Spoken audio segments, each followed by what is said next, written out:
Rabbi syrah li sadri wa yassir li amri wahlul 'uqdatam min lisani yafqahu qawli. Allahumma salli ala sayyidina Muhammad al-Fatih lima ughliq wal khatim lima sabaq nasiril haqqi bil haqq wal hadi ila siratikal mustaqim wa ala alihi haqqa qadrihi wa miqdarihi al-azim. Allahumma anfa'na bima 'allamtana wa 'allimna alladhi ma yanfa'una. Allahumma faqihna fid din wa 'allimna at-ta'wil. Allahumma inna nas'aluka 'ilman nafi'an wa rizqan wasi'a wa na'udzubika min 'ilmin la yanfa' min qalbin la yakhsha. Allahumma iftah 'alaina futuhal 'arifin warzuqna fahman nabiyyin wa hifdzal mursalin wa imanal muttaqin ya arhamar rahimin. Allahumma nawwir qulubana bi'ilmik wasta'mil abdanana fi ta'atik. Allahumma nawwir qulubana bi'ilmik wasta'mil abdanana fi ta'atik.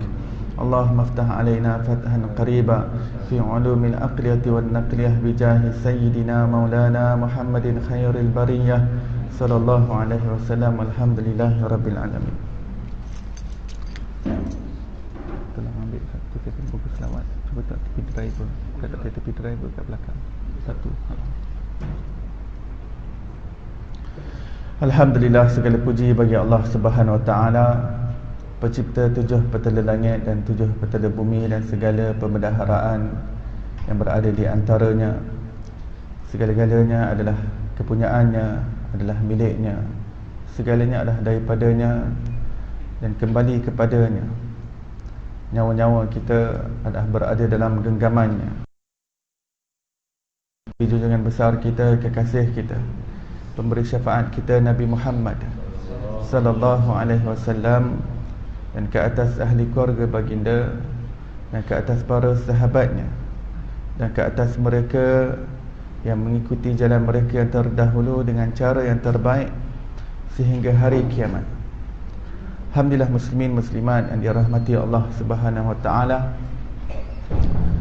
setinggi-tinggi syukur dan puji kita ucapkan kepada pencipta kita yang menjadikan kita daripada tidak ada kepada ada, memilih kita untuk berada dalam rumah Allah Subhanahu wa taala, sebaik-baik tempat di suatu kampung ataupun di suatu kota adalah di mana rumah-rumah Allah Subhanahu wa taala, di masjid ataupun di mana tempat manusia berkumpul untuk beribadah kepada Allah Subhanahu wa taala. Dan kita berada dalam sebaik-baik bulan, kita penghulu kepada seluruh bulan-bulan Ramadan. Daripada kini kita sedang dipilih oleh Allah Subhanahu Wa Taala. Allah sedang dudukkan kita di dalam majlis ilmu, majlis perkongsian dan juga muzakarah, untuk kita sama-sama membincangkan serba sedikit perjalanan kita menuju Allah Subhanahu Wa Taala. Mudah-mudahan Allah sentiasa menambahkan kita ilmu yang bermanfaat, yang membantu dan menyuluh kehidupan kita untuk sampai kepada Allah Subhanahu Wa Taala. Di dalam sebuah hadis, Rasulullah sallallahu alaihi wasallam bersabda, "Majtama'a qaumun fi baitin min buyutillah." Tidaklah berkumpul sekumpulan manusia dalam sebuah rumah daripada rumah-rumah Allah Subhanahu wa taala, yatadarasunahu bainahum, yang mana di dalamnya mereka berzikir kepada Allah, mereka bermuzakarah ilmu, dan mereka bertadarus Al-Quran atau membaca tilawatul Quran. Illa nazalat alaihimus sakinah wa ghashiyatuhumur rahmah wa hafathumul malaikah wa dzakarahumullahu fi man indah. Kecuali akan diturunkan ke atas mereka sakinah, iaitu ketenangan ke dalam jiwa kita oleh Allah Subhanahu wa taala, dan diselubungi kepada mereka akan rahmat Allah Subhanahu wa taala, dan malaikat akan bersama dengan mereka, mengelilingi mereka, dan mereka akan bertindih-tindih sehingga ke arasy Allah Subhanahu wa taala menghadiri majlis tersebut. Dan Allah Subhanahu wa taala kemudiannya akan menyebut nama daripada setiap orang yang hadir dalam majlis tersebut. Kita di dunia ini kita menyebut nama Allah Subhanahu wa taala, Allah muliakan kita, Allah sebut nama kita dan majlis yang lebih baik daripada majlis kita ini. Itu Allah bersama dengan para malaikatnya. Dan Allah Subhanahu Wa Taala akan mengumumkan kepada malaikat bahawa semua yang hadir dalam majlis itu diampunkan oleh Allah Subhanahu Wa Taala, mendapat maghfirah. Dan para malaikat mengatakan, wahai Allah, ada di antara mereka yang bukan datang kerana majlis tersebut, kerana urusan lain. Dia kebetulan ada dalam majlis tersebut yang bukan maksud dia. Contohnya mungkin dia nak tunggu orang nak ambil hutang. Dia tengok rumah tak ada, rupanya pergi surau. Dia pun tunggu di tepi. Orang kat depan tu ada hutang, dia tengah tunggu lepas majlis nak terus ambil. Dia bukan datang untuk urusan majlis ilmu, urusan lain. Ataupun ada orang sedang baiki pipe ataupun sedang baiki electricity, dia bukan nak datang dalam majlis, dia nak baiki sesuatu, dia nak ambil sesuatu ataupun ada urusan lain. Maka malaikat mengatakan, ya Allah, ada si fulan itu yang dia berada dalam majlis bukan kerana niatnya untuk hadir dalam majlis, adalah kerana lain. Maka Allah SWT mengatakan, seseorang yang bersama dengan orang-orang yang beruntung, tidak mungkin dia akan menjadi orang yang celaka. Maka dia juga mendapat keampunanku. Betapa besarnya maghfirah daripada Allah Subhanahu Wa Taala. Ulama mengatakan hadis tersebut mempunyai kesinambungannya lagi. Allah Subhanahu Wa Taala akan bertanya kepada malaikat, wahai malaikatku, apakah yang hamba-hambaku itu minta? Apa yang mereka nak sebenarnya dengan hadir dalam majlis tersebut?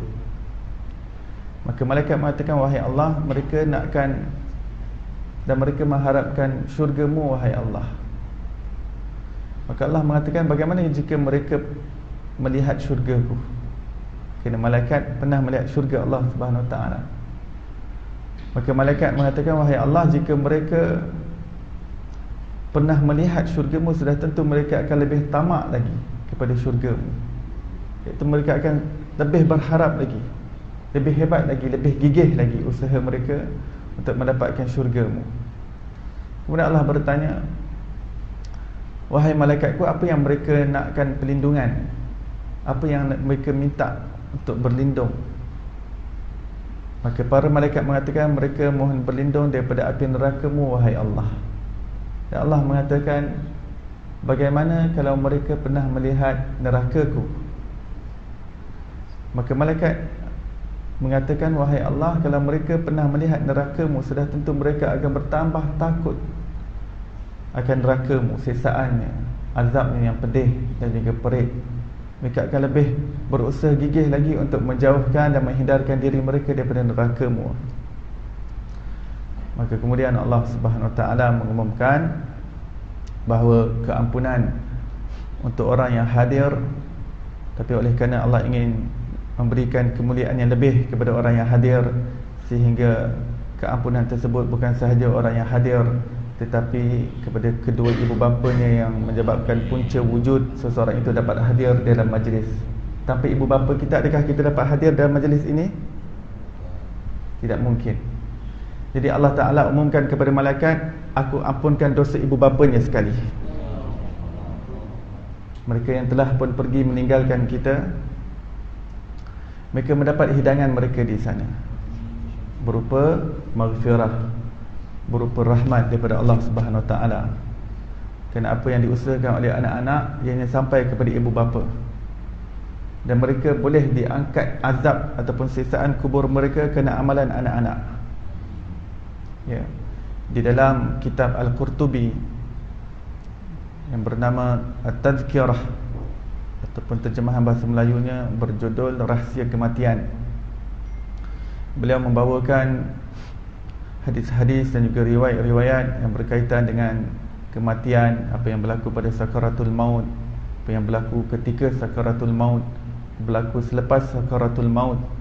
Diceritakan dalam satu kitab yang tebal, ya, riwayat-riwayat. Dan antara yang disebutkan ataupun dibawakan riwayat oleh Imam Qurtubi adalah bagaimana ibu bapa yang telah meninggal dunia, mereka tidak terputus khabar mereka berkenaan dengan anak-anak mereka ataupun cucu mereka yang hidup di atas dunia ini. Selama ini kita mungkin biasa mendengar yang Rasulullah tidak pernah terputus daripada kita.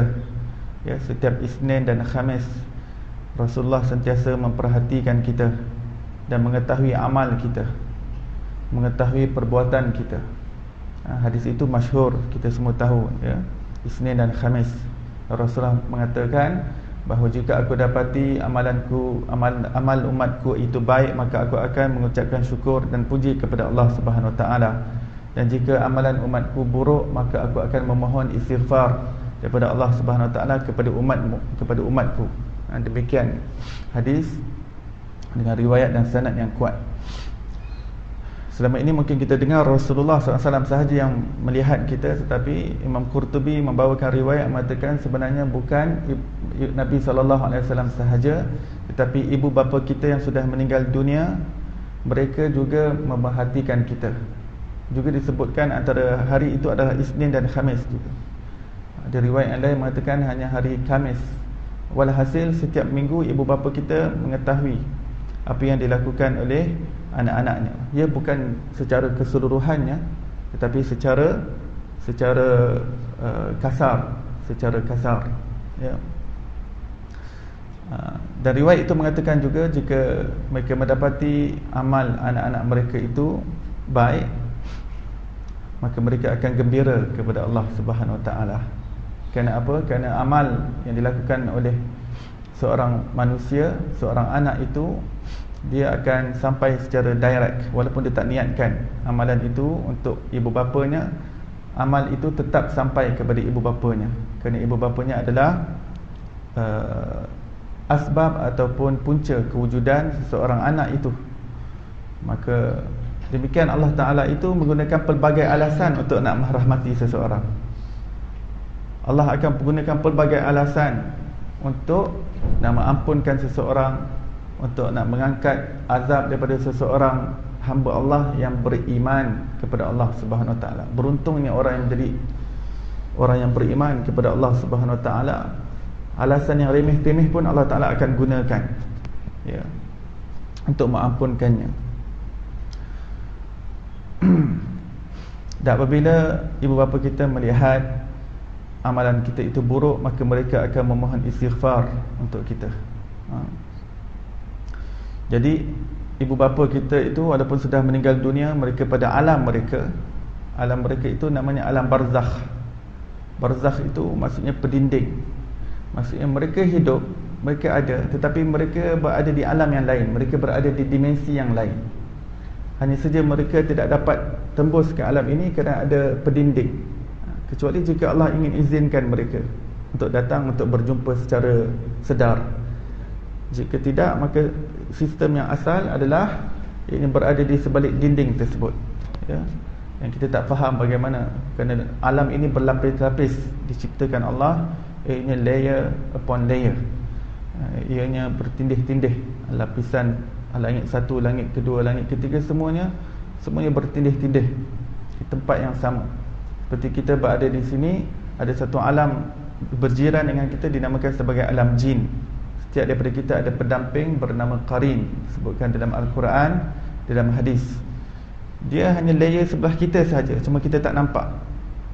Aisyah radhiyallahu anha tanya, kamu juga ada pendamping ya Rasulullah? Ya, aku juga ada. Tetapi aku dapat tundukkan syaitanku itu, ya, dan dia dapat beriman denganku. Dan setiap manusia, wahai Aisyah, pasti akan ada sekurang-kurangnya satu pendamping daripada kalangan jin, yakni syaitan. Syaitan yang Allah tak, yang hikmahnya untuk sentiasa memujuk kita, menggoda kita, ya, mengajak kepada kejahatan, kepada keburukan. Itu sebagai suatu ujian daripada Allah Subhanahu Wa Taala. Allah menguji daripada suatu musuh yang kita tak nampak dengan mata kasar kita, tapi nyata, tapi sangat nyata. Seseorang itu tidak boleh beralasan bahawa bagaimana Allah Ta'ala menguji saya dengan sesuatu yang saya tak nampak dengan mata kasar kita. Maka di situ letak ujian. Kalau kita boleh nampak dengan mata kasar kita, sudah tentu kita akan lebih mudah ujiannya. Tapi Allah ingin menguji manusia siapa yang terbaik amalannya dalam mereka bermujahadah melawan nafsu mereka. Demikian penyakit yang datang kepada kita, virus kita tidak nampak, infection yang datang kepada kita, kita tak nampak dengan mata kasar kita. Banyak lagi perkara-perkara virus, penyakit, yang bakteria yang datang kepada kita, epidemik, itu semua dibawa oleh angin yang kita tak nampak dengan mata kasar kita. Manusia boleh berjaga, manusia boleh berwaspada daripada penyakit-penyakit yang datang yang tidak nampak dengan mata kasarnya. Maka demikian syaitan, sesuatu yang kita tak nampak dengan mata kasar kita, tapi ianya wujud. Itu baru satu lapisan di sebelah kita. Adakah dia berada di dunia lain, planet lain? Tidak, berada di tepi kita. Dan dia masih berada dalam alam dunia. Kemudian selepas daripada alam jin, ada alam yang lain bernama alam malaikah. Alam malaikat tidak dilihat oleh manusia, tidak pula dilihat oleh jin. Dan dia berada pada sisi kita juga, Rakib dan Atid. Sekurang-kurangnya manusia mempunyai 2 orang malaikat, itu sekurang-kurangnya. Tapi sebenarnya lebihlah manusia itu. Disebutkan dalam Al-Quran ada malaikat yang jaganya daripada arah atas, depan, kiri, kanan, belakang dan sebagainya. Mereka itu bersama dengan kita, tetapi ini pada satu layer yang lebih tinggi lagi. Yang layer itu ataupun lapisan itu bukan lagi lapisan dunia, itu bukan lagi alam dunia, namanya itu alam langit. Ya. Saya ceritakan ini hanya untuk nak bagi tahu bahawa kita ini hidup dalam berlapis-lapis alam. Kita hidup dalam lapisan yang bertindih-tindih. Ya. Tadi kita sebutkan malaikat, bahawa malaikat duduk mengelilingi kita pada saat ini. Dan hadis menyebutkan bahawa mereka akan menyeru antara satu sama lain. Kerana malaikat-malaikat ini memang tujuannya untuk mencari majlis-majlis zikrullah. Mereka akan sentiasa berkitar dan mengelilingi bumi, dan akan melihat jika mana-mana di bumi ini ada pancaran cahaya, di situ ada majlis zikrullah. Seperti mana kita lihat bintang-bintang di langit, di situ mereka dapat detect mana-mana tempat permukaan bumi yang sedang berjalan majlis zikrullah. Dapat detect saja, mereka akan pergi ke tempat itu dan mereka akan menyeru. Maksudnya mereka akan contact, message kawan dia, sini ada majlis, mari-mari. Dia hantar WhatsApp semua, grup. Dan mereka akan duduk bertindih-tindih. Dan bertindih-tindih itu juga kita tak faham, sebab layer itu sudah layer lain. Dia bukan bertindih-tindih macam KLCC kan, naik ke atas, atau naik macam naik roket pula kan, sampai ke arash. Kerana arash itu saja sudah bukan, kita tak dapat bayangkan bagaimana fizikalnya, dan di layer mana, di lapisan mana. Arash itu adalah lebih besar daripada kursi. Arash adalah lebih besar daripada kursi. Dalam hadis kita akan jumpa bahawa kursi itu, jika nak dibandingkan dengan arash, kursi ni macam satu buah cincin, dan arash ini seperti lautan yang seperti padang pasir yang luas. Kursi itu hanya kecil jika dibandingkan dengan arash. Tetapi kursi itu sahaja besar, keluasannya adalah merangkumi langit dan bumi. Bermakna pada satu lapisan yang lain kita berada dalam kursi tersebut. Itu baru kursi. Arash Allah Subhanahu Wa Taala, bermakna alam ini yang sedang kita duduk pada satu lapisan yang lain, dia juga telah terangkum dalam arash Allah Subhanahu Wa Taala. Dan demikian langit-langit yang lain. Langit-langit yang lain, langit pertama, langit kedua, langit ketiga, langit keempat, langit kelima. Kita berada dalam lapisan yang bertindih-tindih. Hanya saja setiap lapisan yang berikutnya adalah lebih besar daripada lapisan yang pertama. Hanya saja pada dimensinya yang berbeza, pada frekuensi yang berbeza, yang kita tidak faham dengan akal fikiran kita. Kita bertindih. Disebutkan dalam hadis, lapisan langit yang pertama jika dibandingkan dengan kedua, lapisan yang pertama seperti sebentuk cincin, dan lapisan kedua adalah seperti padang Sahara yang luas, padang pasir yang luas. Langit kedua apabila dibandingkan dengan langit ketiga adalah seperti sebentuk cincin, dan langit yang ketiga adalah seperti padang pasir yang luas. Jadi dimensi di sana ni dia tak terikat dengan sistem ataupun law yang kita guna dalam dunia ni kan. Dia tak sama dengan law of space and place and time seperti yang kita ada di sini. Mereka mempunyai dimensinya yang lain. Kita yang sebelah kita ni, yang jin itu sudah dimensinya sudah lain. Di luar, di suatu tempat yang kecil, mungkin di situ pada lapisannya itu perkampungan jin yang luas. Kerana dia dah tak ikut macam dimensi kita. Ya, suatu tempat yang kecil boleh jadi di situ sudah mungkin negerinya, mungkin kotanya. Itu pada lapisan yang lain.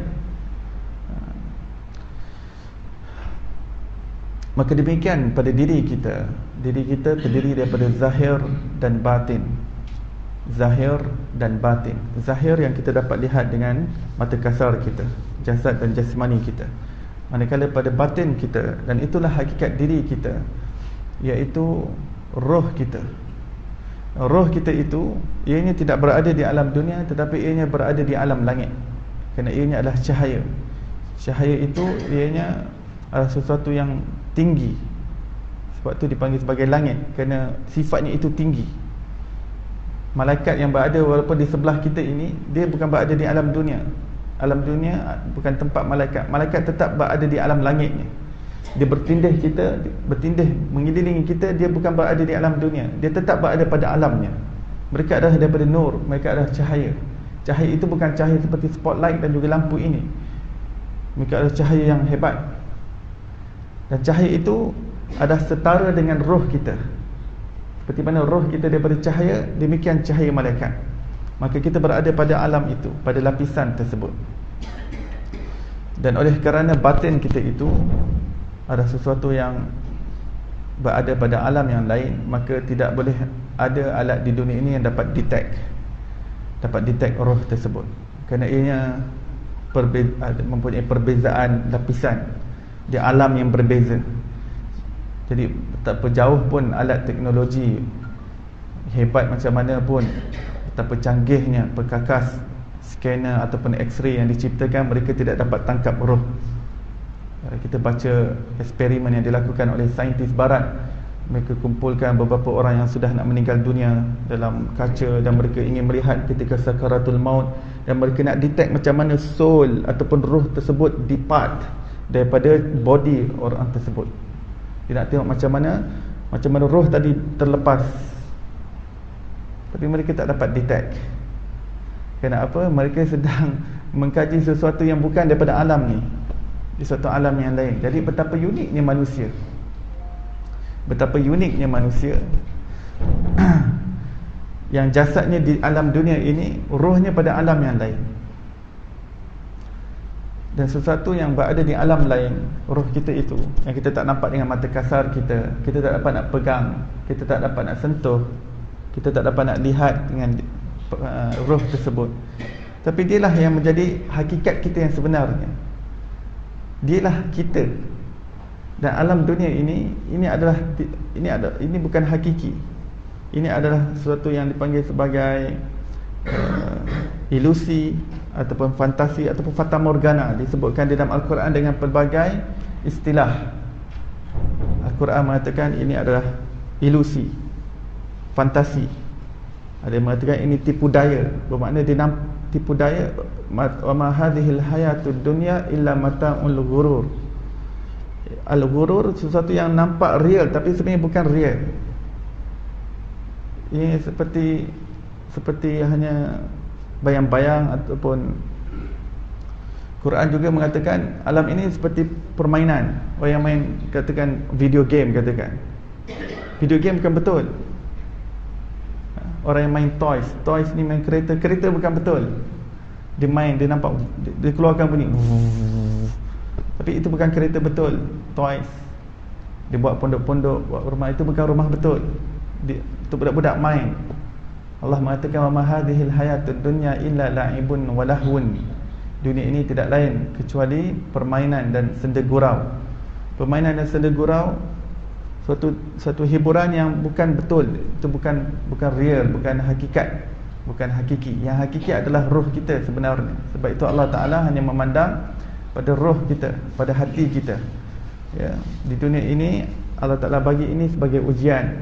Bagaimana kita dapat interaksi dengan jasad dan juga jasmani kita dengan baik, maka dia akan bagi impak pada roh. Dia akan buka hijab Kerana roh tersebut Allah Ta'ala uji dengan dia ditiupkan daripada Allah ke jasad ini, maka nafsu dan juga syahwat yang ada pada manusia yang menjadi hijab kepada mata hati manusia. Mata hati itu ianya link dengan roh kita, ianya link dengan roh kita. Maka semakin seseorang itu melalui proses tazkiyatun nafs ataupun membiarkan dirinya ditarbiyah untuk mendapat penyucian diri, pembersihan jiwa, untuk mengalami proses mujahadah untuk dia menjadi orang yang lebih baik, untuk menjadi insan yang lebih baik, untuk menjadi manusia yang lebih berakhlak, lebih beradab, lebih memiliki hati yang berjiwa tauhid, hati yang bertuhan. Maka apabila dia membiarkan dirinya mendapat proses tersebut dengan mujahadah, dengan zikrullah, maka di situ akan terbuka hijab. Rohnya itu dia dapat detect dengan pelbagai macam rahsia alam ini. Kerana ia tetap berada pada alamnya. Alam ianya berlapis dengan alam-alam yang lain tadi kita sebut. Langit yang pertama, langit kedua, langit ketiga, sampai kepada kursi, sampai kepada arasy Allah Subhanahu Wa Taala yang merangkumi segalanya. Dan yang dapat detect perkara tersebut adalah hati kita, kalbu kita. Ya.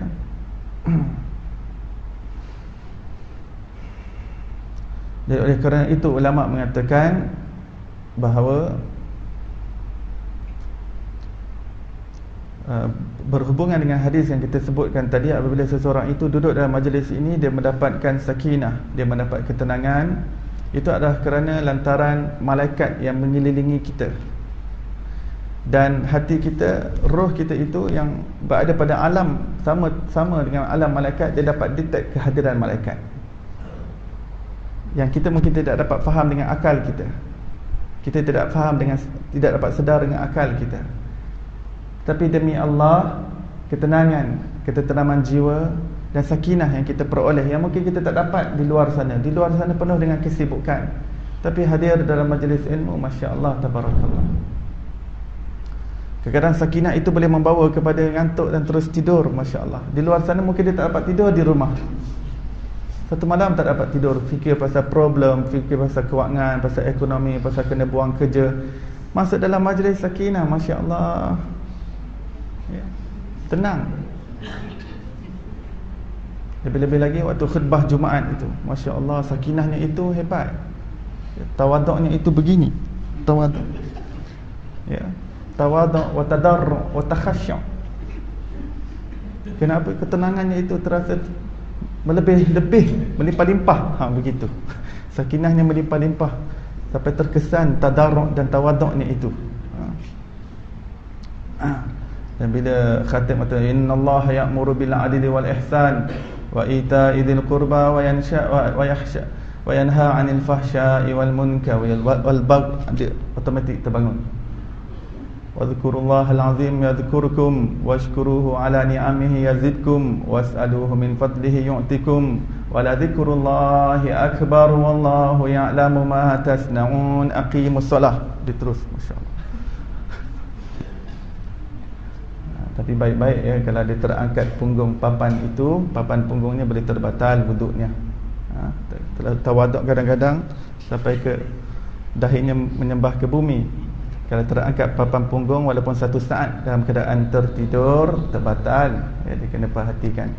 Kalau tetap papan punggungnya di atas tanah, maka tidurnya itu tidak membatalkan. Tetapi tujuan khutbah itu adalah wansitu la'allakum turhamun, iaitu kamu mendengar dengan teliti, kamu mendengar dengan cermat, kamu mendengar satu persatu apa yang nak disampaikan oleh khatib. Mudah-mudahan kamu mendapat rahmat daripada Allah Subhanahu Wa Taala. Demikian firman Allah Subhanahu Wa Taala. Demikian juga wa ghasyiyatuhumur rahmah. Ulama mengatakan majlis seperti ini diselubungi dengan rahmat. Itu juga adalah salah satu bentuk manifestasi ataupun penzahiran hadirnya malaikat bersama dengan kita. Jadi diselubungi dengan rahmat dan juga turunnya sakinah dalam hati kita. Salah satu faktornya adalah lantaran daripada hadirnya malaikat bersama dengan kita yang kita tak nampak dengan mata kasar kita. Kita sudah kata tadi, banyak alam yang lapisan kita tak nampak, roh kita tak nampak. Suatu yang kita tak nampak itu, yang bersifat gaib daripada mata kasar kita, di situ roh kita dapat detect. Roh ini dia dapat merasa sesuatu yang akal tak dapat faham, ya. Tempat merasa adalah hati, roh. Itu aktiviti roh. Aktiviti roh yang berkait rapat dengan hati, ya. Merasa gembira, itu kan aktiviti roh. Itu aktiviti roh. Gembira, sedih, itu aktiviti roh. Kadang-kadang resah, gelisah, itu juga aktiviti roh. Dan kadang-kadang juga itu juga boleh jadi aktiviti akal. Bimbang, resah, gelisah, fikir banyak tentang problem. Fikir banyak tentang problem itu yang datangkan kesedihan, kerusingan, kesempitan. Itu jadi ada yang daripada akal asalnya, kemudian dia efek pada hati manusia. Jadi gembira, girang, sedih, itu semua adalah aktiviti roh, ya. Merasa bahagia, merasa tenteram, merasa damai, merasa aman. Jadi bila nama merasa itu, maksudnya itu perasaan-perasaan yang terbit daripada roh, ya. Dan seseorang yang berzikir kepada Allah, yang menghubungkan hatinya dengan Allah Subhanahu Wa Taala, di situ hakikat ketenangan yang sebenarnya. Di situ sesuatu yang dirasa dengan roh. Kerana ketenangan itu boleh jadi pada akal, tetapi itu bukan ketenangan yang hakiki, ya. Seperti seorang yang makan pil khayal sebenarnya. Dia rasa dia tenang. Dia rasa macam distress dan depression, tekanan hidup dan sebagainya. Dia makan pil khayal. Dia makan sesuatu yang minum sesuatu yang memabukkan. Sesuatu yang memabukkan. Maka ketenangan itu bukan ketenangan sebenar. Kebahagiaan itu bukan kebahagiaan hakiki. Itu kebahagiaan palsu. Ketenangan itu adalah ketenangan palsu. Ketenteraman itu ketenteraman palsu, ya. Bahkan mungkin boleh tambah lagi masalah dia.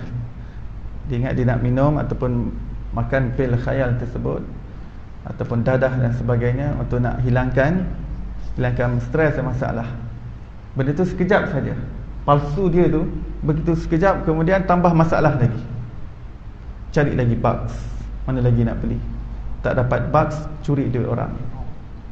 Tak dapat curi duit orang, ugut mak bapak. Mak bapak tak nak bagi, dia sembelih mak ayah dia. Terjadi. Di negara luar tidak, di negara kita sendiri. Bila telah terlalu ketagih, mak ayah tak nak bagi, maka dia tetak mak dia. Dia tetak ayah dia. Setiap tahun kita akan dengar kes seperti ini. Minta pada datuk dia, minta pada nenek dia, minta pada pakcik dia yang dia tinggal bersama dengannya, tak dapat bagi, dia tetak. Sebab apa? Dia dalam keadaan yang terlalu tertekan, sempit. Kenapa? Dia tak mencari tempat ketenangan yang benar. Tempat ketenangan apabila hatinya itu berhubung dengan Allah Subhanahu Wa Taala. Dan segala alam yang gaib semuanya terhubung dengan roh kita, ya. Macam mana kita punya phone ini, dalamnya ada suatu alat yang dia dapat hubung dengan satu dunia ni. Dia dapat detect suatu daripada satelit yang kita tak tahu berapa ribu kilometer di atas, ataupun berapa ratus kilometer di atas, yang ada jaringan dan juga network yang kita tak tahu bagaimana dia berhubung dengan gelombang, dan kita boleh phone anak kita di Amerika dalam masa beberapa saat. Suatu kita tak nampak wire. Tak nampak wire di sini, tapi di sini dia bercantum dengan satu jaringan dalam satu network yang kita tak nampak dengan mata kasar kita. Itu masih alam dunia. Itu masih alam dunia. Alam yang bukan dunia seperti alam malaikat, alam syurga, alam neraka, ya. Itu semua adalah alam yang tinggi, yang roh kita boleh detect perkara tersebut. Kerana itu di dalam bulan Ramadan ini, Nabi SAW menyebutkan Allah SWT membuat beberapa perubahan di alam lain untuk tujuan roh kita dapat detect perubahan tersebut dan hati kita bangkit dengan lebih semangat, dengan lebih jitu, dengan lebih ringan untuk beribadah kepada Allah Subhanahu Wa Taala. Lebih ringan untuk dia bertakarrub kepada Allah Subhanahu Wa Taala. Ya. Antara lainnya, apa perubahan yang Allah Taala lakukan? Apakah transformasi yang dilakukan di alam luar? Kita masih boleh gunakan transformasi, perkataan itu masih valid.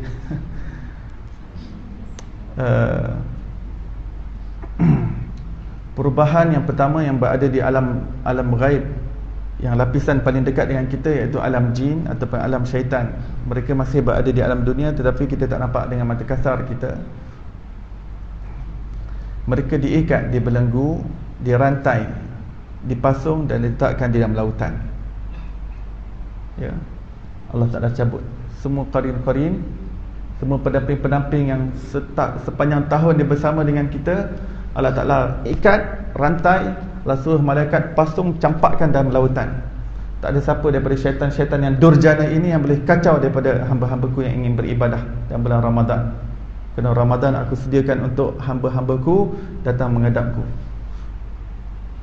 supaya mereka diingatkan tentang tujuan mereka diciptakan, apa tujuan mereka berada di sini, daripada mana asal usul mereka, ke mana destinasi mereka setelah ini. Di situ Ramadan datang sebagai satu hikmah tarbiyah yang besar daripada Allah Subhanahu Wa Taala. Qarin dicabut. Jadi apabila qarin dicabut ataupun syaitan pendamping itu dicabut, maka akan hadir suatu makna di dalam roh kita, suatu bentuk keringanan untuk manusia itu beribadah tanpa dikacau. Sehingga dia, hikmahnya supaya dia dapat mengetahui bahawa jiwanya itu ataupun rohnya itu, kecenderungan semula jadinya ataupun fitrahnya yang asli, yang asal adalah untuk kembali kepada Allah Subhanahu Wa Taala, untuk beribadah kepada Allah, untuk bertakarrub kepada Allah Subhanahu Wa Taala. Dilihat, subhanallah, syaitan sudah diikat, dirantai, dilihat mudah dia untuk nak, rasa ringan untuk nak beribadah kepada Allah Subhanahu Wa Taala. Luar daripada Ramadan mungkin dia susah untuk beribadah. Pada malam Ramadan, Masya Allah, berakat-rakaat tarawih, malam qiyamul lail lagi, tahajud dan sebagainya. Supaya apa? Allah nak bagi tahu satu mesej kepada manusia, wahai manusia, lihat syaitan yang musuh nyata kamu ini, apabila aku rantai, lihat betapa mudahnya kamu untuk melakukan ibadah. Jika seseorang itu syaitan yang sudah diikat tapi masih lagi bergelumang dengan dosa dan maksiat, bermakna memang nafsunya itu benar-benar jahat. Iaitu kamu jangan salahkan syaitan lagi. Kerana ada orang, ini syaitan lah ni. Bila dia tengok dia dalam maksiat, ini syaitan doga saya. Nah, sekarang Ramadan sudah tiba, syaitan diikat. Kalau kamu masih dalam keadaan dosa dan juga maksiat, tak ada siapa yang boleh kita salahkan. Bermakna memang kita yang perlu tarbiyah diri kita. Diri kita perlukan tarbiyah, perlukan didikan. Diri kita yang perlu ubah. Nafsu kita itu yang sudah terlalu manja dengan maksiat dan juga dosa, sehingga syaitan diikat, dirantai. Pusingan roda maksiat tersebut, dia tak dapat habis pusing lagi. Dia tak pusing. Sebab 11 bulan duk pusing dia laju. Sampai masuk bulan Ramadan, syaitan dah dicabut lah, tapi pusingan dia tu masih tak berhenti lagi. Ya, itu adalah kerana nafsunya. Dan kejahatan nafsu itu adalah lebih berbahaya daripada syaitan.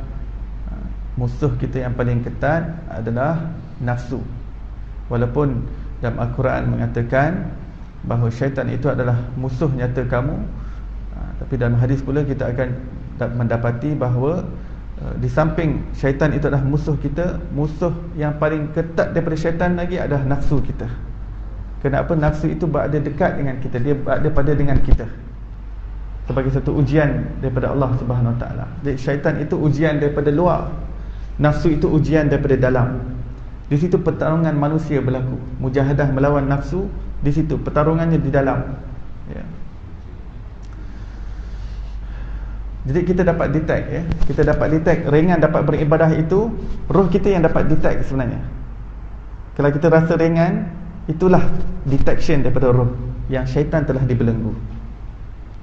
Perkara yang kedua menyebabkan manusia tambah ringan untuk beribadah apabila rohnya itu dapat detect dengan sesuatu yang berada di alam ghaib, iaitu pintu syurga dibuka seluas-luasnya dan sepanjang bulan Ramadan tidak akan tutup selama-lamanya. Tidak akan tutup daripada awal Ramadan sehingga akhir Ramadan. Dan tujuan Allah Subhanahu Wa Taala beritahu kita akan perkara yang gaib yang kita tak nampak dengan mata kasar kita, iaitu terbukanya pintu syurga seluas-luasnya. Itu adalah untuk manfaat roh kita. Roh kita yang dapat detect sesuatu yang berada di alam ghaib. Hembusan-hembusan daripada haruman dan juga wangian syurga itu sudah terhembus. Yang dapat detect itu roh manusia. Roh itu subhanallah, dia nakkan syurga Allah Subhanahu Wa Taala. Dia nakkan syurga Allah. Ya. Kerana itu Allah Subhanahu Wa Taala bertanya kepada malaikat tadi, apa yang kenapa manusia-manusia dan hamba-Ku itu berkumpul wahai malaikatku? Mereka nakkan syurga-Mu wahai Allah. Kalau mereka melihat syurga-Ku, mereka akan makin tamak dengan syurga-Mu wahai Allah. Mereka makin nakkan syurga-Mu wahai Allah. Jadi Ramadan Allah Ta'ala buka seluas-luasnya dan Allah Ta'ala tak tutup. Padahal pintu syurga ini sentiasa tertutup. Pintu syurga ini akan sentiasa tertutup. Hatta di hari akhirat nanti dia akan tertutup. Jadi akan dibuka oleh pemegang kuncinya. Siapakah pemegang kunci kepada syurga? Yang syurga tidak akan terbuka dengan kunci ini, ialah Nabi Muhammad sallallahu alaihi wasallam. Bukan bermakna Rasulullah itu ada pegang kunci. Bukan. Tapi baginda itu sendiri adalah kuncinya. Baginda itu adalah kuncinya. Baginda sendiri adalah merupakan hakikat kunci syurga yang baginda sendiri akan ketuk pintu syurga. Kemudian ada malaikat daripada dalam yang akan bertanya, siapa di sana? Kata, aku Muhammad. Kemudian malaikat akan mengatakan, aku diperintahkan untuk tidak membuka pintu syurga ini kecuali dengan kuncinya, iaitu Muhammad. Aku Muhammad, bukakan pintu syurga. Maka dibukakan pintu syurga. Malaikat mengatakan, aku diperintah dan disuruh oleh Allah membuka denganmu wahai Muhammad. Sekarang pintu syurga terbuka. Nabi SAW adalah orang yang pertama menjejakkan kakinya ke dalam syurga Allah Subhanahu Wa Taala. Diharamkan, Allah mengharamkan mana-mana manusia untuk menjejakkan kaki mereka ke dalam syurga kecuali Nabi SAW terlebih dahulu jejakkan kakinya dalam syurga Allah Subhanahu Wa Taala. Dan Allah Ta'ala haramkan umat-umat yang terdahulu untuk jejakkan kaki mereka ke dalam syurga kecuali seluruh umat Nabi SAW yang beriman. Sekali lagi, beriman, imanan. Orang yang beriman masuk ke dalam syurga Allah, barulah seluruh umat yang lain akan dimasukkan ke dalam syurga Allah Subhanahu Wa Taala. Apa kelebihan kita diberitahu? Apakah maksud kita diberitahu oleh Nabi SAW bahawa Allah mengharamkan umat-umat yang terdahulu daripada masuk ke dalam syurga kecuali umat ini terlebih dahulu masuk ke dalam syurga Allah Subhanahu Wa Taala? Adakah apa-apa manfaat? Apa beza masuk dulu dengan masuk kemudian? Ya. Bermakna pertamanya kita tahu umat ini umat paling disayangi oleh Allah Subhanahu Wa Taala, umat yang paling dicintai oleh Allah, umat bongsu yang paling dimanjakan oleh Allah Subhanahu Wa Taala. Itu kerana itu umat ini dipanggil sebagai ummah marhumah, umat yang paling disayangi Allah, umat yang paling dicintai Allah, umat bongsu. Kita lihat bagaimana bongsu kan, bagaimana bongsu dilayan, usu. Allah Subhanahu Wa Taala sangat sayang kerana keterikatan dan penisbatan kita dengan kekasih Allah Subhanahu Wa Taala itu sendiri, iaitu Nabi Muhammad sallallahu alaihi wasallam. Maka Allah mencintai Nabi Muhammad dan segala yang berkaitan dengan Nabi Muhammad dicintai oleh Allah Subhanahu Wa Taala. Sesuatu yang mempunyai penisbatan direct dengan Nabi Muhammad juga dicintai dan turut dikasihi oleh Allah Subhanahu Wa Taala. Faedahnya, bahawa kita mengetahui juga bahawa di hari akhirat kelak apabila umat-umat yang terdahulu di antara mereka ada yang sudah pun boleh masuk ke dalam syurga Allah Subhanahu Wa Taala, mereka sudah dalam queue. Kerana di antara mereka ada yang ahli ibadah, yang sudah beratus-ratus tahun beribadah, yang memang ahli taubat, yang memang wali Allah Subhanahu Wa Taala daripada kalangan umat-umat Nabi yang terdahulu, yang mereka sepatutnya sudah masuk ke dalam syurga Allah, tapi mereka kena tahan. Kerana apa? Kerana masih ada lagi saki-baki daripada umat Nabi Muhammad sallallahu alaihi wasallam yang beriman, yang sepatutnya masuk syurga, masih tertinggal dalam api neraka Allah Subhanahu Wa Taala. Daripada ketika itu sudah tentu ada suatu bentuk syafaat yang lain pula, kerana mereka ini sudah tidak sabar. Berada di luar pintu syurga ada sesuatu yang memerikkan, kerana hembusan wangian daripada syurga sudah pun mereka rasai, tetapi mereka masih belum dapat masuk lagi.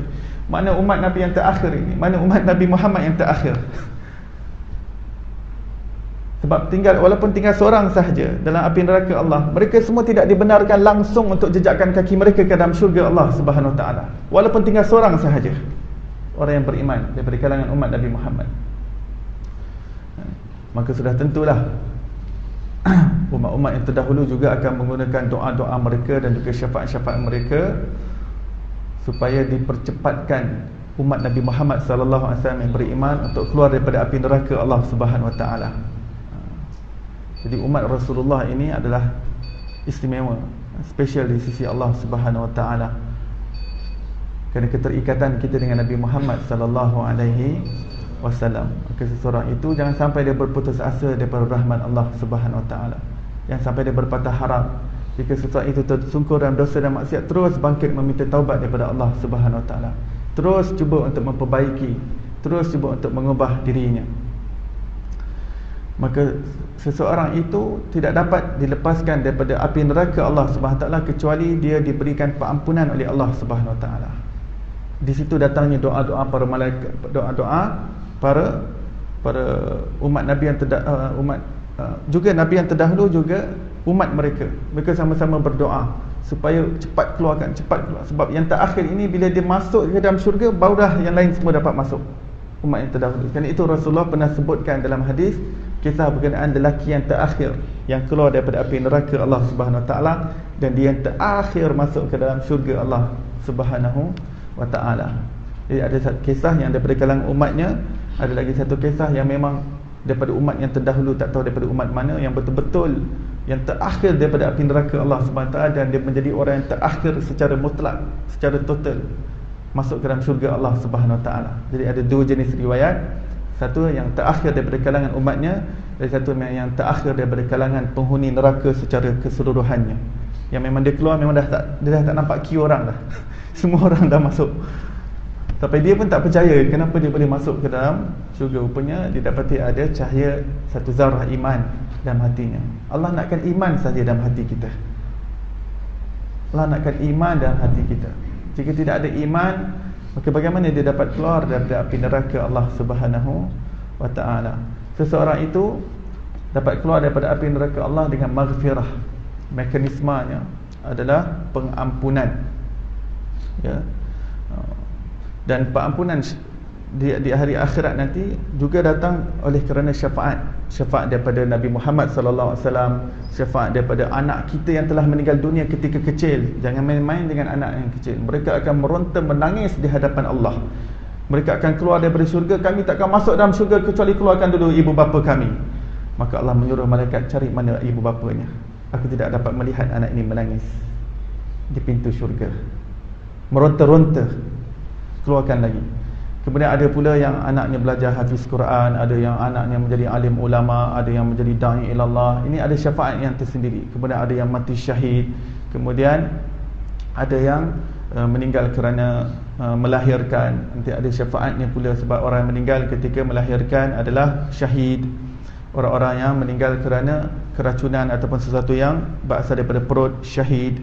Mereka ada kelebihan yang Allah Ta'ala berikan syafaat. Kerana syafaat di hari akhirat yang paling besar sudah tentu Nabi Muhammad sallallahu alaihi wasallam. Nanti yang lain-lain ini daripada kalangan umat, daripada para malaikat, daripada bermacam-macam perkara. Sampai Hajarat Aswad pun datang akan syafaat siapa-siapa yang menciumnya. Dalam hadis mengatakan, siapa yang agungkan, muliakan aku di dunia, dia tak dapat kucap aku, dia lambai aku, ya Allah, aku bagi syafaat kepadanya. Al-Quran dalam hadis mengatakan Al-Quran juga akan bangkit, ya Allah, dia membaca aku nak syafaatkan dia. Dia membaca aku siang dan malam, ya Allah, kalau aku ini kalammu wahai Allah. Tengok macam mana Quran kata. Tadi kita tahu anak kecil menangis. Anak kecil menangis, meronta di hadapan Allah.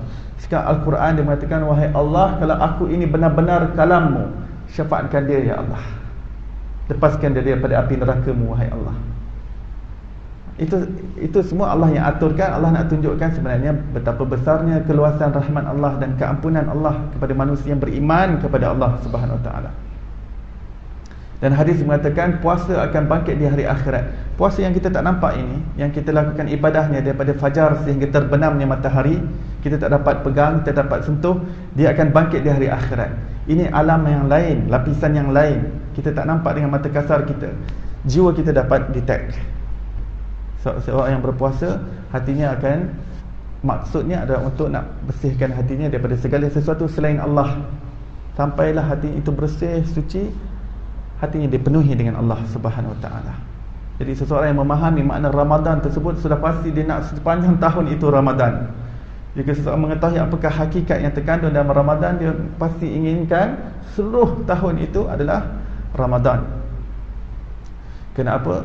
Kerana semakin dia berpuasa, semakin dia bermujahadah, dia nampak, rupanya bukan tinggal makan dan minum sahaja, tapi di sebaliknya ada mesej supaya dia tinggalkan juga perkara-perkara dosa dan juga maksiat, perkara-perkara yang diharamkan dan dilarang oleh Allah Subhanahu Wa Taala. Dan dia pun terus dengan itu sampai dia berdarah daging, sampai dia mengatakan subhanallah. Bukan itu sahaja, tapi juga meninggalkan segala sesuatu selain daripada Allah Subhanahu Wa Taala di dalam hatinya. Allah nakkan Allah sahaja dalam hati kita. Itu makam daripada puasa yang kita nak, iaitu hati kita berjumpa dengan Allah Subhanahu Wa Taala. Mata hati kita terbuka dengan Allah. Betapa gembiranya jiwa kita dan roh kita apabila basirah kita, iaitu rohani kita berjumpa dengan Allah Subhanahu Wa Taala. Dan itu adalah kegembiraan puasa. Rasulullah sallallahu alaihi wasallam menyebutkan bahawa ada dua kegembiraan bagi orang yang berpuasa. Ada dua kegembiraan bagi orang yang berpuasa. Farhatan lis-saimin. Dua jenis kegembiraan bagi orang yang berpuasa. Kegembiraan yang pertama tatkala dia berbuka puasa. Kegembiraan yang kedua tatkala dia berjumpa dengan Rabb-Nya. Walaupun ada ulama yang mengatakan bahawa perjumpaan dengan Rabb itu di hari akhirat kelak. Ya, sudah pasti di hari akhirat orang kafir pun akan berjumpa dengan Allah Subhanahu Wa Taala. Ya, pasti. Ya ayyuhal insan innaka kadihun ila rabbika kadhan famulaqih. Kata Allah, wahai insan, apa sahaja yang kamu lakukan di dunia ini, segalanya kamu itu nak kembali pada Allah. Dan pasti kamu akan berjumpa dengannya. Pastikan kamu akan bertemu dengannya. Pertemuan dengan Allah, kita munafik, musyrikin, kafirin, semua akan berjumpa dengan Allah Subhanahu Wa Taala. Jadi juga perjumpaan itu ada perjumpaan yang penuh dengan kesedihan, ada perjumpaan dengan penuh kegembiraan di hari akhirat.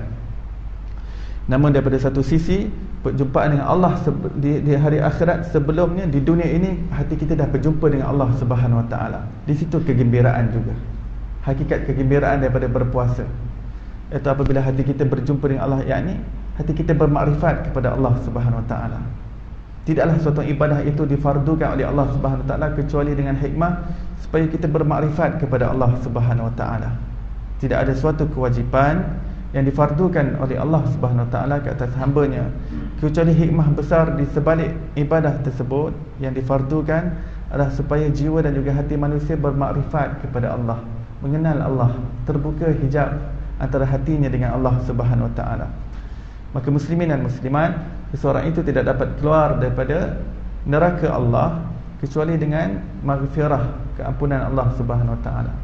Jika dia diputuskan hukumannya untuk dia berada, katakan sebagai contoh 10 tahun dia kena seksa dan api neraka, tapi syafaat-syafaat yang kita sebutkan tadi semua akan datang sebelum dia sempurna, tempohnya sudah dikeluarkan daripada api neraka Allah Subhanahu Wa Taala. Dengan apa temanya? Pengampunan seseorang yang diseksa, ditahan di suatu tempat tahanan, tempat yang azab dan sebagainya, maka dia dengan pengampunan dia dapat dikeluarkan. Pengampunan daripada raja kepada segala raja. Kalau di dunia ini Ada raja yang boleh kurniakan pengampunan kepada orang-orang yang bersalah di dalam penjara, sehingga sepatutnya tempohnya sedemikian, tapi dikeluarkan sebelum tempoh tersebut. Bagaimana rahmat raja kepada segala raja? Bagaimana kasih sayang raja kepada seluruh raja? Ya. Anak-anak yang disayangi oleh ibu tak sanggup untuk campakkan anaknya tak sanggup campakkan anaknya dalam api neraka Allah. Tak sanggup seksa anak dia, tak sanggup campak anak dia dalam api. Adakah kita menyangka Allah Subhanahu Wa Taala yang 70 kali ganda lebih sayang pada hamba-Nya lebih daripada ibunya itu akan membiarkan lama-lama hamba-Nya yang beriman kepada Allah untuk berada dalam api neraka Allah Subhanahu Wa Taala? Maka sudah tentu tidak. Maka tidak ada alasan untuk seseorang itu berputus asa daripada rahmat Allah Subhanahu Wa Taala. Maka oleh kerana manusia itu tidak akan dapat lepas daripada api neraka kecuali dengan maghfirah, maka Allah mengatakan, wahai manusia, masuk dalam bulan Ramadan, pintu keampunanku dibukakan seluas-luasnya, pintu taubatku dibukakan seluas-luasnya. Mari, siapa nak minta taubat? Dah bersalah kan 11 bulan, penuh kan bergulungan dengan dosa. Nah, mari bertaubat. Kerana Allah bila terima taubatnya dan Allah terima kita keluar daripada Ramadan tersebut, Allah akan bagi kekuatan untuk kita tinggalkan dosa dan maksiat itu. Tapi setiap tahun kita kena ikhlas, kerana setiap tahun itu ada suatu detik yang Allah Ta'ala terima, yang Allah Ta'ala akan ubah kehidupan kita. Seperti mana haji mabrur, bila Allah terima sebuah haji tersebut, lepas dia balik haji, dia berubah. Demikian juga Ramadan. Dan Ramadan ini special kerana Allah datangkan kepada kita setiap tahun. Setiap tahun ada peluang yang Allah Ta'ala berikan kepada kita untuk ubah kehidupan kita selama-lamanya. Haji mungkin sekali seumur hidup. Kalau tak berubah yang tu, tak tahu bila lagi dapat kuota untuk pergi haji. Tapi Ramadan setiap tahun, supaya kita dapat baiki. Kalau yang lepas kita tak dapat jaga adab Ramadan, masih bergaduh lagi, masih panas baran lagi, azam tahun depan tak nak lagi gaduh. Kalau tak dapat manfaat puasa, tak dapat berubah. Kalau selama ini selalu mengumpat, suka bergosip, cerita aib dan juga pekong orang lain, Ramadan ni diam lebih baik. Mana tahu lepas daripada Ramadan memang boleh terus tinggalkan mengumpat. Tapi jaga dulu adabnya. Jaga dulu, ini madrasah. Allah dah daftarkan kita, kerana dah panjangkan usia kita masuk dalam bulan Ramadan, makna Allah daftarkan kita dalam madrasah ini.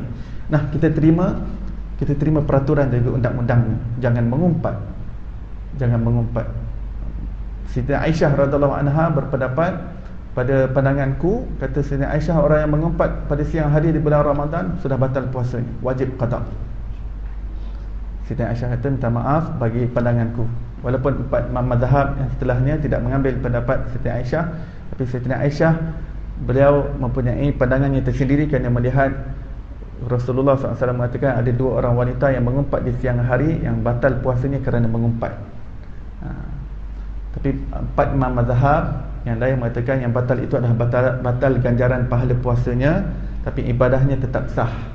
Maka dia tak wajib qada, tetapi rugi. Puasanya itu rugi. Ya. Puasa juga akan bangkit di hari akhirat, akan bagi syafaat. Dia kata, ya Allah, aku adalah ibadah yang kau cakap bahawa segala amal yang lain adalah untuk anak-anak Adam dan aku adalah untukmu. Dan sekarang ini wahai Allah, aku ingin syafaat kepada siapa yang tinggalkan makan dan minum kerana-Mu wahai Allah. Maka Allah SWT mengatakan, wahai puasa, benar katamu, aku menyebutkan bahawa seluruh amalan-amalan anak-anak Adam adalah untuknya kecuali puasa. Puasa akulah ganjarannya. Puasa itu akulah ganjaran. Wa ana ajzi bih. Ada dua interpretation di sini. Aku sendiri akan bagi balasan kepadanya, kerana malaikat tidak dapat mengira, kerana 11 jam ibadah berterusan, mereka tidak ada neraca untuk mengukurnya. Kita solat, kita haji, ini ada beberapa masa yang tertentu. Tetapi puasa ini adalah sesuatu yang berjalan berterusan, di samping kelaparan dan juga kedahagaan, kesusahan yang dialami dalam jiwa manusia tidak dapat diukur dengan malaikat. Maka Allah kata, itu aku sendiri akan ukur, aku sendiri akan beri ganjaran. Interpretation yang kedua, wa anna ajzibih, aku sendiri adalah balasan kepadanya untuk orang berpuasa. Kerana itu puasa itu kita nak jumpa dengan Allah, bukan? Matlamatnya bagaimana kita mencapai maqam al-ihsan, an ta'budallah ka'annaka tarah fa illam takun tarahu fa innahu yarak. iaitu kita menjadi hamba Allah seolah-olah melihat Allah Subhanahu Wa Taala. Seolah-olah melihat Allah, sudah tentu perjumpaan dengan Allah, berjumpa dengan Allah. Ini kegembiraan untuk orang yang berpuasa, farhatan untuk orang yang berpuasa. Dan jika kamu tidak sampai kepada seolah-olah melihat Allah, adalah kamu yakin bahawa kamu sentiasa bersama dengan penglihatan Allah. Kamu sentiasa bersama dengan pandangan, pemerhatian dan pengawasan Allah Subhanahu Wa Taala. Maka masuk dalam bulan Ramadan, Allah kata 10 yang kedua aku janjikan dengan maghfirah. Mari siapa yang nak maghfirah, aku bukakan seluas-luasnya. Mari dengan semangat tersebut, nakkan maghfirah. Jika kamu sudah mengetahui bahawa kamu tidak akan terlepas daripada api neraka kecuali dengan maghfirahku, mari 10 hari kedua memang aku khusus untuk maghfirah. Dan saya kira malam esok kita sudah mula masuk ke dalam 10 yang kedua. Betapa cepat dan pantasnya masa berlalu, ya. Hari ini adalah 26 hari bulan. Kita mula berpuasa pada 16 atau 17? Ya, 17. Ya, lebih kurang esok malam lah kita dah mula masuk. Malam ni malam yang mungkin malam yang terakhir malam ini daripada 10 yang pertama yang Allah janjikan rahmat. 10 yang kedua Allah janjikan dengan maghfirah. Dengan maghfirah dan rahmat inilah yang menyebabkan kita bebas daripada api neraka Allah Subhanahu Wa Taala. Dan 10 yang ketiga, kebebasan daripada api neraka Allah. Dan bila seseorang keluar daripada api neraka, tak semestinya dia boleh masuk ke dalam syurga Allah Subhanahu Wa Taala. Bukan bermakna seseorang itu keluar daripada api neraka dia boleh masuk ke dalam syurga. Keluar satu hal, masuk dan satu hal yang lain. Kerana kita perlu tahu ada satu surah di dalam Al-Quran bernama Al-A'raf. Ini nak menunjukkan di antara syurga dan neraka ada lagi satu tempat, A'raf. Manusia itu boleh berada di A'raf ini, di pertengahan antara syurga dan neraka. Apakah nama surah tersebut? Surah Al-A'raf. Al-A'raf adalah tembok yang berada di antara syurga dan juga neraka. Di ramai manusia dan beberapa kelompok manusia akan berada di antara syurga dan neraka. Masuk neraka pun tidak, masuk syurga pun tidak. A'raf. Ada satu surah juzuk ke berapa itu? Ke-6 tak silap saya. Ke-7 dan 8. Separuh-separuh. Walhasil untuk masuk ke dalam syurga Allah pula dia perlukan satu yang lain pula, dipanggil sebagai rahmat. Kalau untuk keluar daripada api neraka dia perlukan maghfirah. Sekarang untuk masuk ke dalam syurga Allah SWT dia perlukan rahmat Allah Subhanahu Wa Taala. Tanpa rahmat Allah, dan tidak ada siapa yang dapat masuk ke dalam syurga dengan amalannya. Manusia tidak masuk ke dalam syurga dengan amalan. Amalan kita tak cukup. Walaupun kita beribadah beribu-ribu tahun, kita tak akan dapat masuk syurga dengan amalan kita. Kerana apa? Kerana satu nikmat sebelah mata sahaja tidak dapat ditandingi dengan ibadah kita walaupun ribuan tahun. Kita tak dapat bayar seluruh ibadah kita, seluruh sujud kita tak dapat bayar walaupun satu nikmat. Tetapi kita perlukan ibadah untuk mendapat rahmat Allah Subhanahu Wa Taala. Kita perlukan beribadah untuk tarik rahmat Allah Subhanahu Wa Taala. Ada orang yang salah faham, kata saya tak nak beribadah, kena masuk syurga bukan dengan ibadah, masuk syurga dengan rahmat Allah Subhanahu Wa Taala. Betapa silapnya dia. Kalau begitu gugur segala hadis yang berkaitan dengan fadilat amal. Fadilat buat berpuasa, kenapa baca Quran, kenapa solat, habis semua gugur. Sebab apa? Dengan satu kefahaman yang salah, dia kata masuk syurga dengan rahmat Allah, jadi tak perlu beribadah. Habis semua. Banyak perkara syariat Allah semuanya gugur habis. Tidak, untuk mendapat rahmat Allah kita tariknya dengan ibadah, dengan taqarrub, dengan pendekatan diri kita kepada Allah Subhanahu Wa Taala. Demikian muslimin dan muslimat yang dirahmati Allah Subhanahu Wa Taala, kita perlukan rahmat dan kita perlukan maghfirah. Kedua-duanya itu kita perlukan untuk kebebasan kita daripada api neraka selama-lamanya, dan untuk masuk ke dalam syurga Allah Subhanahu Wa Taala buat selama-lamanya. Dan itulah apa yang dijanjikan oleh Allah Subhanahu Wa Taala pada 10 yang pertama, iaitu rahmat. 10 yang kedua adalah maghfirah, dan 10 yang ketiga adalah janji kebebasan daripada api neraka Allah Subhanahu Wa Taala.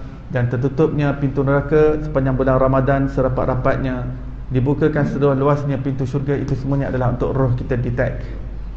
Akal tidak dapat sampai, tapi roh kita dapat merasakan suatu kenyataan percintaan Allah Subhanahu Wa Taala kepada hamba-hambanya yang berpuasa. Mudah-mudahan Allah Subhanahu Wa Taala mengurniakan kita perubahan dalam kehidupan kita. Kalau Malaysia sudah nak jadi Malaysia baru, mudah-mudahan kita pun nak jadi manusia baru, insya-Allah. Manusia baru, menjadi orang yang lebih baik maksudnya. Ya. Kita itu memang baru, setiap detik, setiap saat itu sudah memang baru. Tapi pada setiap baru itu bagaimana kita boleh ada pembaharuan, boleh ada perubahan dan pembaharuan. Jadi insya-Allah mudah-mudahan Allah terima seluruh amal ibadah kita sepanjang bulan Ramadan. Allah keluarkan kita dalam bulan Ramadan dalam keadaan seluruh dosa-dosa kita diampunkan oleh Allah. Kita suci, bersih, murni seperti mana baru dilahirkan daripada ibu kita. Mudah-mudahan Allah SWT mengangkat darjat kita, mengurniakan kita pintu makrifatnya yang terbuka luas, dan mata hati kita melihat dan menyaksikan Allah Subhanahu Wa Taala, terbuka segala hijab yang mendidingi jiwa kita dan juga rohani kita kepada Allah Subhanahu Wa Taala. Mudah-mudahan kegembiraan bulan puasa itu terrealisasi dalam diri kita semua, iaitu berjumpa dengan Allah Subhanahu Wa Taala. Mudah-mudahan kita dapat berjumpa dengan Allah di dunia ini sebelum di hari akhirat. Mudah-mudahan Allah Subhanahu Wa Taala kurniakan kita husnul khatimah dan jauhkan kita daripada su'ul khatimah. Wassallallahu ala sayyidina Muhammadin wa ala alihi wasallam. Alhamdulillahirabbil alamin. Kita tangguh majlis kita dengan tasbih kifarah dan surah wal asr. Subhanallah bihamdi, subhanakallah bihamdika, asyhadu an la ilaha illa anta wa astaghfiruka wa atubu ilaik. Bismillahirrahmanirrahim. Wal asr innal insana lafi khusr illa alladziina aamanu wa 'amilus shalihaat wa tawassaw bil haqqi wa tawassaw bis sabr. Oh ya, sebelum terlupa, ini adalah karya terbaru saya yang bertajuk Keajaiban 40 Selawat, yang saya dapat kutip beberapa selawat yang dapat ijazah sepanjang pengajian ilmu saya di beberapa tempat, dan kesempatan berjumpa dengan para masyaikh dan para guru. Maka kami mendapat hadiah daripada mereka, hadiah daripada para ulama. Ini adalah ijazah amalan, ijazah sanad, ilmu dan sebagainya.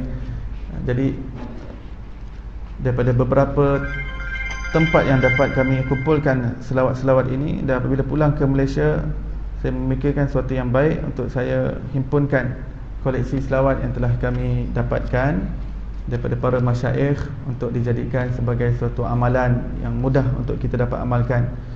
Jadi saya kumpulkan daripada sekian banyak selawat, saya pilih 40 selawat yang memang masyhur, yang menjadi amalan para ulama, amalan para wali-wali Allah Subhanahu Wa Taala, para habaib dan juga para orang-orang yang soleh. Dan setiap daripada selawat itu saya sertakan dengan terjemahan, juga saya sertakan dengan keterangan, iaitu apakah asal usul sesuatu selawat tersebut, dan siapa yang mengarangnya, dan apakah fadilatnya, apakah kaifiatnya. Jadi saya sertakan kaifiat ini, bagaimana cara membaca kepada suatu selawat tersebut. Adakah ada bilangan yang tertentu yang telah dicuba dan diuji oleh orang-orang soleh sebelum kita. Dan pada awal buku saya nyatakan juga apakah hukum berselawat dengan lafaz selawat yang dikarang oleh para ulama, yang bukan datang daripada Nabi, tapi datang daripada sahabat ataupun daripada tabi'in, tabi'ut tabi'in dan juga orang-orang wali Allah Subhanahu Wa Taala. Saya bahaskan hukum hakam di awal buku. Dan antara selawat yang saya selitkan di sini adalah selawat Fatih, selawat Syifa, juga dikenali sebagai selawat Tib, selawat Al-Anwar, selawat Tafrijiyah, selawat Munjiyah, selawat Badariyah, selawat Adrikiyah, selawat Ummi, selawat Ismul Azam, selawat Tabibi Qalbi, selawat Bihar, selawat Mubram, selawat Mihrabul Arwah, selawat Sayyidina Ali, selawat Masyishiyah, selawat Yaqutiyah, selawat Fakih Mukaddam, selawat Nurul Zati. Dan ini adalah beberapa selawat yang dikarang oleh wali-wali Allah yang besar, kerana kejernihan hati mereka. Allah gunakan mereka makrifat dan mereka mengenal siapa Nabi Muhammad sallallahu alaihi wasallam.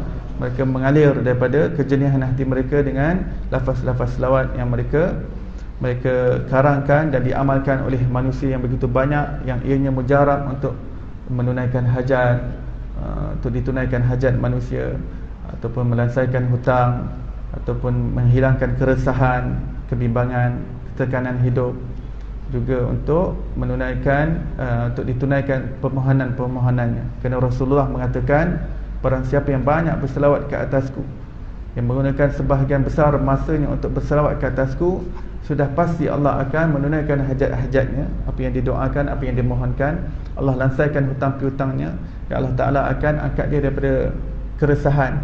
Manusia stres, tekanan hidup, maka Allah Ta'ala akan angkat keresahan tersebut sehingga dia tenang dengan membanyakkan selawat ke atas Rasulullah SAW. Jadi saya kira siapa yang hendak mendapatkan buku ini mungkin boleh dapatkan daripada pembantu saya, Hazim, di luar nanti dengan harga RM15. Dan kepada sesiapa yang ingin mengamalkan, maka ia boleh amalkan satu hari boleh baca 40, kerana saya pilih yang pendek-pendek. Hanya ada 3-4 selawat saja yang panjang sedikit, tapi ia tak terlalu panjang. Dan memang saya pilih yang pendek-pendek, yang sederhana supaya mudah untuk kita amalkan. Jika tak dapat baca habis satu hari, maka kita boleh bahagikan. Hari ini baca 20 selawat, esok pula 20 selawat yang lain. Kalau masih tak boleh 20, baca 10 selawat yang hari ini, 10 selawat esok. Kita akan melihat bagaimana cahaya selawat itu menjadi mursyid kepada kita. Seseorang yang masih belum berjumpa dengan mursyid, ulama mengatakan, maka banyakkan selawat itulah menjadi mursyidnya. Sampailah cahaya selawat itu akan membimbingnya kepada orang yang dapat bimbing dia kepada Allah Subhanahu Wa Taala. Sebenarnya di atas perkara itu juga kita melihat zaman sekarang susah untuk kita berjumpa dengan mursyid. Payah.